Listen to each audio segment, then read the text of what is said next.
لیکن ایک چھوٹا سا سوال سے شروع کروں گا, کیوں یہ کیوں ہوا ایسا, کیوں ضرورت پیش آئی آپ کو کہ آپ نے متحدہ قومی موومنٹ جوائن کر لی؟ پلیز.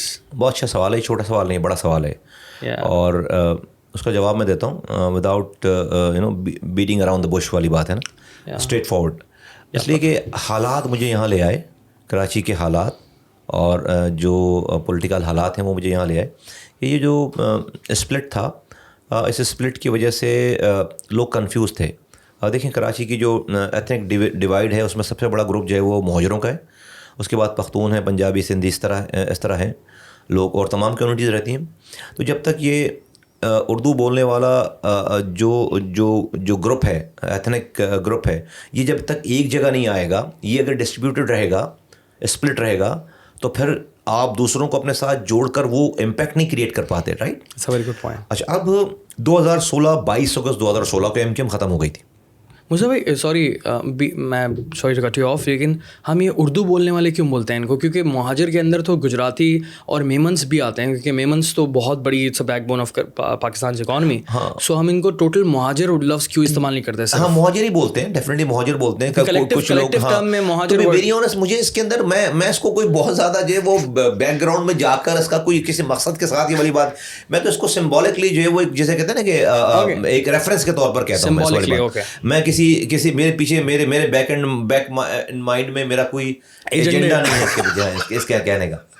تو 22 اگست 2016 کو MQM ختم ہو گئی تھی, اور الطاف حسین صاحب نے پاکستان مرد آباد کا نعرہ لگایا تھا. پھر MQM جو ہے وہ 23 اگست کو MQM دوبارہ ریبرتھ, MQM پاکستان کا ریبرتھ ہو گیا, اور اس کے بعد جو ہے وہ یہ اردو بولنے والا مینڈیٹ جو اسپلٹ ہو گیا. کچھ ادھر رہ گئے, کچھ ہمارے پاس رہ گئے, اور کچھ جو ہے وہ مایوس ہو کر بیٹھ گئے. پھر ہوتے یہ 2023 آ گئے, اور ساری چیزوں, پھر پچھلے الیکشنز اور ساری چیزیں آپ دیکھیں تو ووٹر جو ہے وہ شہر کا کنفیوز ہو گیا. ٹھیک ہے, یا تو وہ وائپ آؤٹ ہو جاتے یا ہم وائپ آؤٹ ہو جاتے, تو ایک طرف ہو جاتی بات, نمبر 1.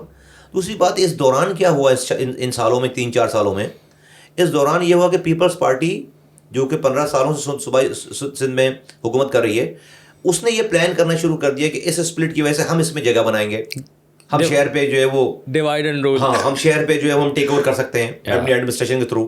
PTI کو بھی یہ سوٹ کرتی ہے یہ والی بات کہ بھائی ہماری چاہے بڑی نااہل قسم کی حکومت رہی ہو 4 سالوں تک, ہم نے کچھ بھی نہیں کیا ہو, لیکن ہم چونکہ یہ والا MQM بھی کمزور ہے, یہ بھی کمزور ہے, نہ ادھر جا رہے ہیں لوگ نہ ادھر آ رہے ہیں, تو ہم بھی جگہ بنا سکتے ہیں. اور جماعت اسلامی نے بھی پوری کیمپین چلائی اسی بنا پر, میں سمجھتا ہوں. تو اس کو سامنے رکھتے ہوئے جب ہم نے اس کا تمام جو ہے وہ تجزیہ کیا اور دیکھا کہ بھئی آگے آنے والا جو کینوس, پولیٹیکل کینوس شہر کا کیا بن رہا ہے, تو اگر پیپلز پارٹی تو سولوشن نہیں ہے شہر کا, 15 سالوں سے ان کے پاس صوبہ سندھ ہے, وہ پارٹ آف دی پرابلم ہے, پارٹ آف دی سولوشن ہو نہیں سکتے. PTI کے پاس یہ موقع مل گیا, انہوں نے کچھ بھی نہیں کیا, بلکہ انہوں نے 4 سالوں میں پیپلز پارٹی کی زرداری صاحب کے ساتھ عمران خان صاحب کی ایک خفیہ قسم کی انڈرسٹینڈنگ تھی, جو کہ خفیہ بھی تھی اور بہت ویوڈ بھی تھی, بہت نظر آنے والی بھی تھی. سو مچ سو کہ جو زرداری صاحب کو برا بھلا کہتے ہیں, نام بگاڑ کر بات کرتے ہیں عمران خان صاحب, اسی زرداری صاحب سے اپیل کر کے, ریکویسٹ کر کے انہوں نے اپنے سینٹ کا چیئرمین منتخب کروایا ہے. زرداری صاحب کے سینٹ کے سینیٹرز کا ووٹ لے کر اپنا اقلیت میں رہنے والا, جو کہ بعد نمبر نہیں تھے, جس کے پاس 12-15 نمبر کم تھے, اس کو سینٹ کا چیئرمین عمران خان صاحب نے اپنی پارٹی کا منتخب کروایا. تو اتنی انڈرسٹینڈنگ تھی. یہ تو سیاست ہے, یہ سیاست نہیں, بڑی منافقت ہے. کہیں نہ کہیں تو آپ کو کرنا پڑتا ہے نا. نہیں دیکھیں, یا تو آپ کھل کر ہم نے کی نا بھائی, ہم جب میں آتا ہوں اس والی بات پہ, لیکن میری بات ادھوری رہ جائے گی, اس لیے میں آپ کی اس والی بات کا جواب نہیں دے رہا, میں اس کو دیتا ہوں اس والی بات کا, آپ نے جو کہا ہے. تو ہم یہ سمجھتے ہیں کہ جو آپ کے سوال کا جو پہلا سوال ہے, ہم یہ سمجھتے ہیں کہ اس میں ہمارے اس اسپلٹ کی وجہ سے شہر کا نقصان ہو رہا تھا. تو میں نے اپنی بات کو پیچھے کیا, اپنی انا کو مارا. مجھے پتا ہے کہ میں نے مجھ سے کیا کیا سوالات ہوں گے, اور میں نے بالکل کھل کر مخالفت کی ہے.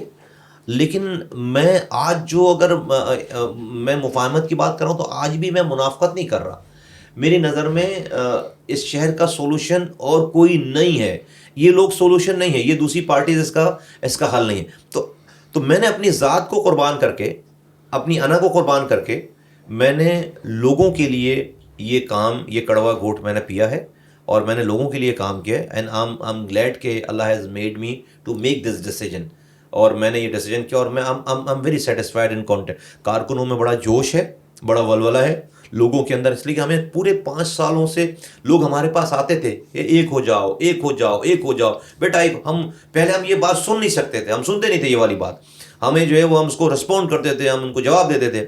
لیکن گریجولی سلولی جو ہے وہ ہم نے ریئلائز کیا کہ نہیں بھائی, ہم سارے لوگوں کو نہیں سمجھا سکتے, اور یہ حالات ایسے آ گئے کہ اب اگر ہم نے اپنی بات ہے کہ میں ایک تو آپشن یہ تھا کہ میں اپنی انا پہ قائم رہ کے اور اپنی زندگی گزار دوں, اور جو ہے وہ لوگوں کا کل کو یہاں پر دوسری پارٹیز جو ہے وہاں پر ہوں جن کو جو اس سے بھی برا کر رہی ہوں, اور ہم بیٹھ کر تماشا دیکھ رہے ہوں, تو لوگ کل کو ہمیں بھی بلیم دیتے ہیں اس والی بات کی کہ اب ہماری وجہ سے یہ سارا کام.